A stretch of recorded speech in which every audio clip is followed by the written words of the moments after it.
Our next guest is a national correspondent at Inside Edition and hosts Small Town Christmas on TV. I'd say she's got the coolest job. Yes. And now she has turned her Small Town Christmas adventures into an all-new children's book called The Magic of a Small Town Christmas. Please welcome Megan Alexander, everybody. Hi, guys. Merry Looking Christmas. So festive and beautiful. Have to do the Christmas red. It is so good to see you. Thanks, y'all, for having me. Yeah, you're in your second season of the show, yes. Small Town Christmas. You get a chance to travel across the country and see how small towns do it. Tell us about it. Yeah, you know, this idea came to me during COVID a couple of years ago when we couldn't travel, and I said to my husband, it would be really neat to do a show about how our small towns bring Christmas to life, because the traditions are there. So many of these activities are still volunteer driven, which is impressive to me. And so, yeah, season 1, we went across the country to Natchitoches, Louisiana, Somerville, South Carolina, Bethlehem, Pennsylvania, Branson, Missouri, and we got a season 2. And this year we went to North Pole, Alaska. Yes, there is a North Pole, Alaska.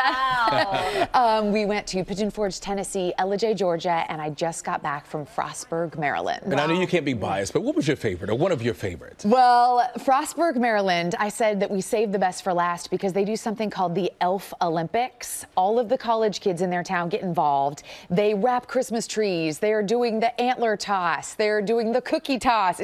I'd never seen anything like it. A lot of Christmas cheer, and they have a town mascot, Jack Frost. That's tough to beat. That's really good. That is tough to beat. Yeah, and I've been to Branson, Missouri around the holidays, and it's fantastic as well. So you have 3 kids at home, just like me. We were just talking during the commercial break.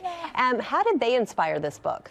Yeah, you know, like so many parents, I'm always looking for ways to have those conversations with my kids about what is the real meaning of Christmas, right? I love the shiny aspect of Christmas and all the excitement, but it's about family and friends and who you're sitting around the table with and experiencing these memories together and going to church together on Christmas Eve and talking about our faith. So I would come home from filming the show and want to talk to my kids about it, and I thought, how can I put that at their level? Story time, right? So I put together the Christmas book to have a tool to talk to them about, hey, let's remember what Christmas is all about, and our small towns do it well. It's not about counting gifts under the tree, I'll tell you that. That's right. My kids started to do, and I said, we're not doing that. That's not what Christmas is Tell about. kids that, really. I don't think they're listening to that. The adults are saying it, but the kids love the gifts. And you just talked about it a little bit. You talk about a number of Christmas traditions in this book when it comes to the small towns. Again, can you talk about the ones that you love to celebrate at home? Yeah, well, the book highlights all those sweet memories that we have of going to the tree farm. I think everybody has a memory of going and picking out the perfect tree, even if you go artificial, which I do too. So Mr. Richard's Tree Farm, or going to Miss Sherry's Bakery and picking out that Christmas cookie, ice skating with your friends, all these sweet elements that we have in our towns.